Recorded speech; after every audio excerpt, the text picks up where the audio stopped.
Assalamualaikum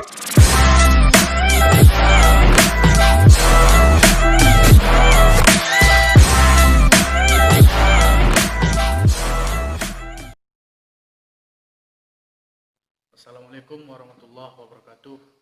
Perkenalkan, nama saya Iqbal Abrar, nomor induk mahasiswa 2005111327. Saya berada di prodi PGSD, tepatnya di kelas 20 PGSD 20A. Baiklah, kali ini saya akan menjelaskan sedikit tentang morfologi bunga kembang sepatu dan bunga kertas atau bougainville.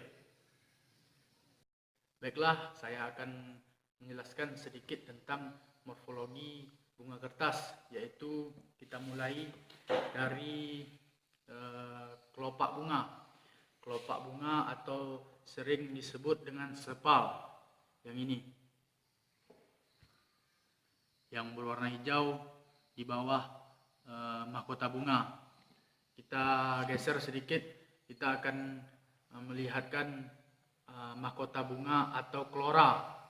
Mahkota bunga ini yang berwarna merah, ini batang sari, sedangkan benang sarinya yang berwarna kuning.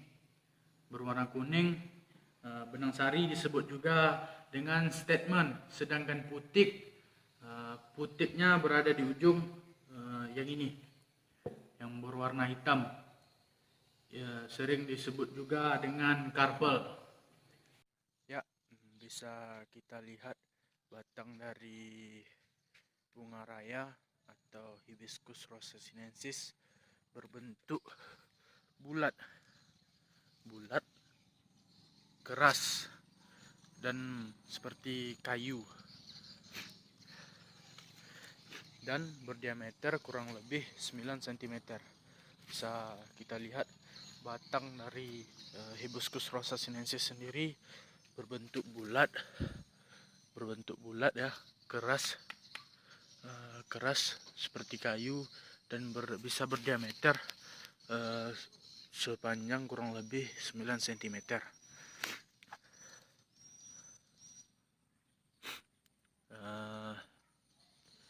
Daunnya sendiri, daun dari Hibiscus rosa sinensis sendiri berbentuk tunggal. Jadi dia tunggal satu-satu kayak ini dia satu-satu, beringgit, ujungnya runcing. Nah, ini ujungnya runcing, beringgit, ujungnya runcing. Pangkalnya tumpul, ini tumpul.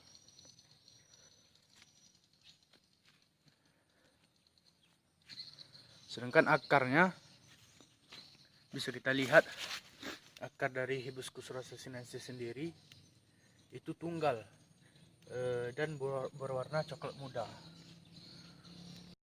Bunga kembang sepatu Hibiscus rosa sinensis adalah bunga tanaman semak suku Malvacea yang berasal dari Asia Timur dan banyak ditanam sebagai tanaman hias di daerah tropis maupun di subtropis. Bunga merah dan tidak berbau. Bunga ini terdiri dari berbagai cultivar dan hibrida, bisa berupa bunga tunggal maupun bunga ini dan ganda. Bunga ini berwarna oranye, merah muda, merah tua, hingga merah jambu. Di Sumatera dan di Malaysia, bunga kembang sepatu disebut juga sebagai bunga raya.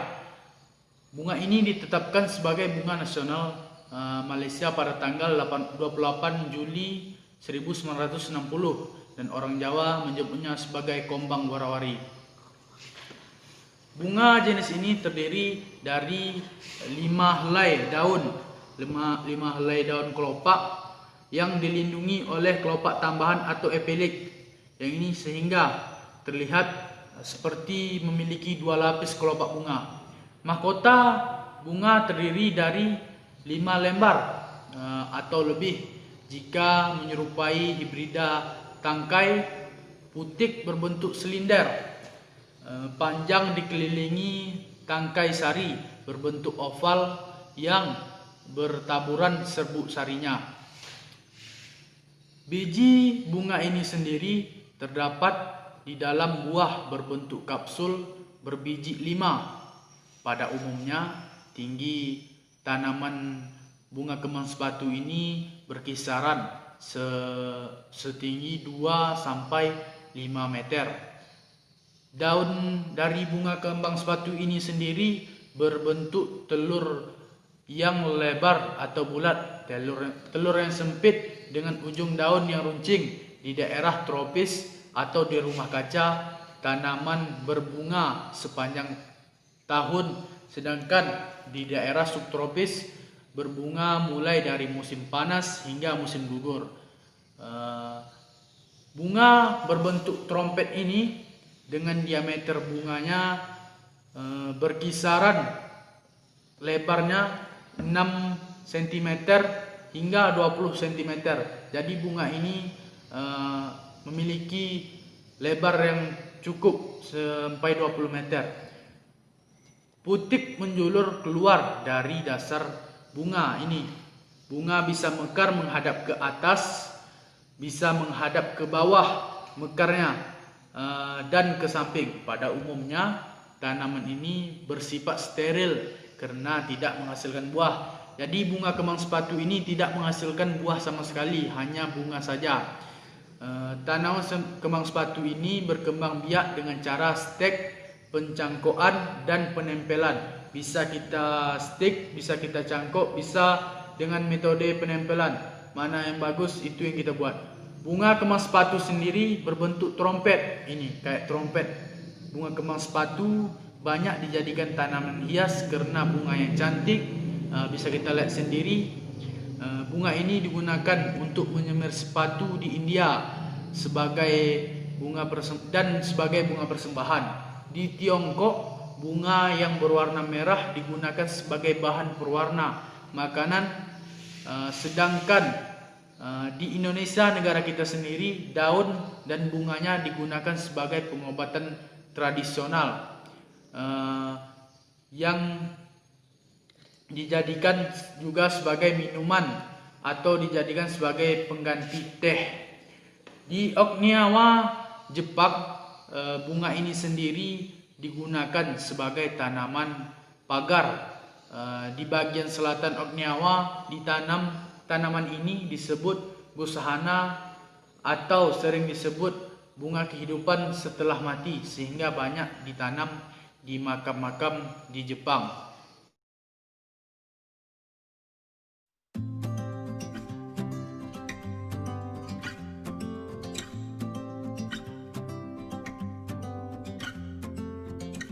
We've been talking for an hour, we just can't find the end. We won't understand each other. I wonder how it feels to fall asleep and love the one that's next to me. I don't know why I'm stuck around with you. I've been told I should go find myself again. You're taking my soul, everything I own, poison in my head. We fall down the more we keep trying, leaving us with scars. I've been told I should go and find myself again.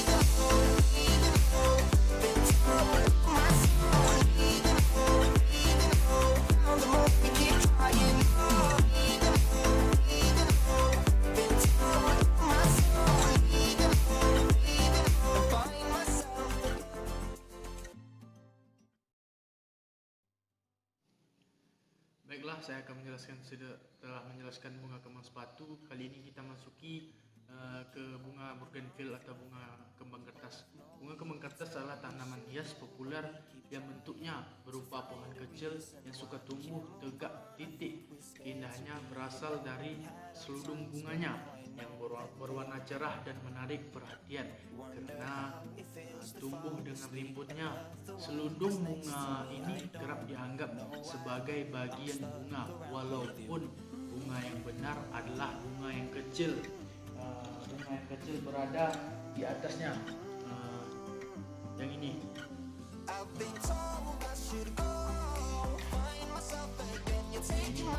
Yang ini sebenarnya bunganya. Seludung bunga bougainville ini menjadi minuman herbal yang diolah oleh warga Bojonegoro. bougainville sendiri berasal dari Amerika Selatan. Tanaman ini sering ditanam di kawasan atau di taman perumahan.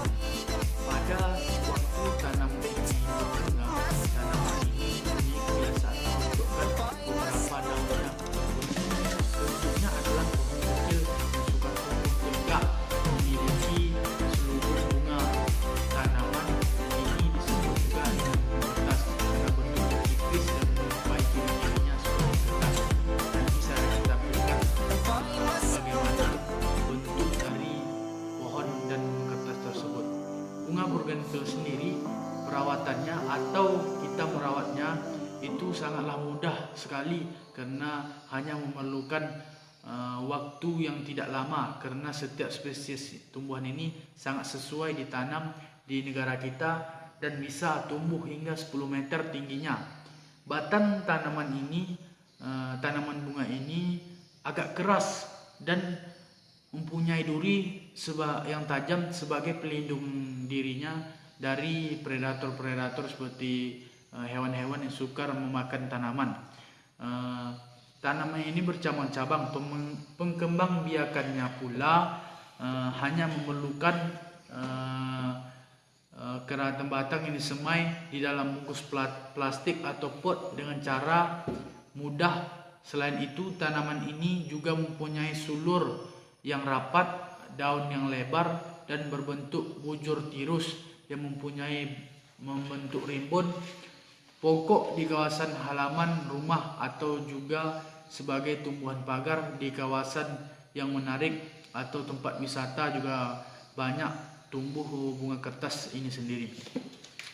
Bunga bougainville atau kembang kertas mempunyai manfaat, contohnya saja untuk hiasan rambut, campuran bunga untuk upacara siraman, dan sebagai kegunaan di upacara pemakaman bagi bangsa Tiongkok dan India. Tumbuhan ini mempesona. Bunga ini menjadi perbincangan penduduk negara kita karena terkesan dengan bentuk dan warnanya yang menarik hati. Warna bunga ini terdiri dari berbagai macam warna seperti jingga, putih, pink, merah, dan warna campuran. Terdapat juga warna-warna menarik lainnya. Untuk merawat bougainville sendiri, kita cuma perlu untuk penyiraman dan pemupukan yang sempurna, mampu mengembalikan kesegaran tanaman bunga kertas ini sendiri dalam jangka waktu kurang dari 2 minggu. Dan jika ditanam bunga kertas ini seterusnya kita hanya perlu mengurangi pemberian air, karena pemberian air terlalu banyak di bunga kertas akan menyebabkan bunga kertas itu sendiri menjadi layu dan tidak dibenarkan juga untuk tidak menyiraminya dengan air. Kita perlu memupuknya, lantas meletakkan di dalam pot yang pot itu sendiri terkena sinar matahari yang cukup, dalam artian tidak berlebihan. Baiklah, saya akan menjelaskan sedikit tentang morfologi atau bagian-bagian dari bunga kertas. Sebelum saya menjelaskan morfologinya, banyak beranggapan bahwa yang berwarna oranye atau berwarna oranye ini adalah bunga dari bougainville sendiri. Sebenarnya tidak, ini hanyalah sebagai mahkota bunga. Yang bunganya itu yang ini. Bisa kita lihat yang kecil berwarna putih, ada list oranye inilah bunganya. Sedangkan yang oranye ini hanyalah kelopak atau sepalnya. Sedangkan ini kita beralih ke mahkota bunga ya. Mahkota bunga yang ini klora, mahkota bunga. Putiknya itu tadi, bunga tadi itu atau putik disebut dengan karpel. Karpel, benang sarinya yang tengah ini. Itu adalah benang sarinya atau statement dari bunga bougainville sendiri. Bunga bougainville ini memiliki berbagai warna, terdiri dari berwarna putih, oranye, pink, merah muda, merah tua, dan warna campuran terdapat di bunga bougainville sendiri. Baiklah, bisa kita lihat di sini terdapat bunga bougainville yang mana batang dari bougainville sendiri itu berbentuk seperti kayu dan beranting-ranting, berdiameter bulat dan terdapat duri untuk pelindung tumbuhan ini. Ini durinya, terdapat duri yang mana manfaatnya atau fungsi duri tersebut melindungi dari hewan-hewan agar tidak memakan dari daun atau bunga bougainville sendiri. Daun dari bougainville itu berbentuk seperti tidak jauh berbeda dengan bunga raya. Terdapat banyak sekali daun di satu rantingnya, berbeda dengan bunga raya. Daunnya berbentuk tunggal. Sedangkan akar dari bougainville sendiri itu sini tidak kelihatan ya. Mungkin ada contoh lain, tapi saya jelaskan saja. Akar dari bougainville ini sendiri berbentuk tunggal atau satu, tidak berserabut seperti bunga-bunga lain. Bisa kita lihat di sini juga, sini ini bougainville semua. Terdapat akar tunggal atau primer, di mana akar seperti ini lebih kuat menopang bunga tersebut. Sekian.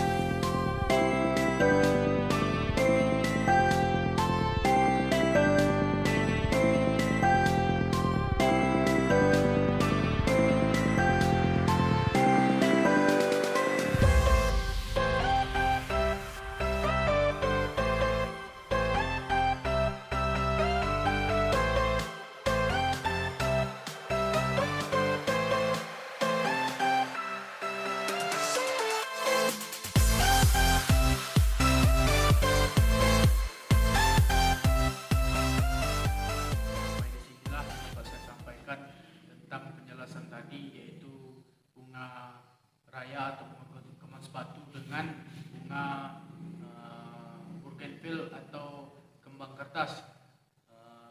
Terdapat banyak kekurangan dalam menyebutkan bagian-bagian bunga tadi atau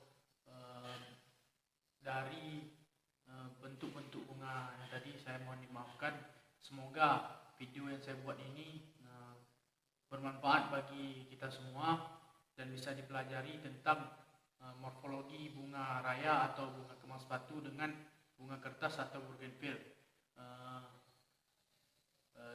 Video ini saya buat bertujuan untuk melengkapi nilai saya di prodi PGSD untuk nilai UTS. Semoga bisa diterima dengan baik videonya dan bisa bermanfaat di khalayak ramai. Sebelumnya saya mohon dukungannya, tolong like, comment, and subscribe channel saya. Semoga bisa berguna, karena video-video selanjutnya saya akan memberikan materi tentang pembelajaran yang berada di program studi kami, yaitu program studi sekolah dasar, di mana channel saya ini akan membantu adik-adik di rumah atau orang tua untuk mengajarkan anaknya belajar lagi. Sebagaimana kita ketahui bahwa ilmu yang bermanfaat itu didatangkan oleh video-video yang bermanfaat pula. Sampai di sinilah yang dapat saya sampaikan. Lebih dan kurang mohon dimaafkan. Sebelumnya jangan lupa komen, like, and subscribe channel saya. Wassalamualaikum warahmatullahi wabarakatuh.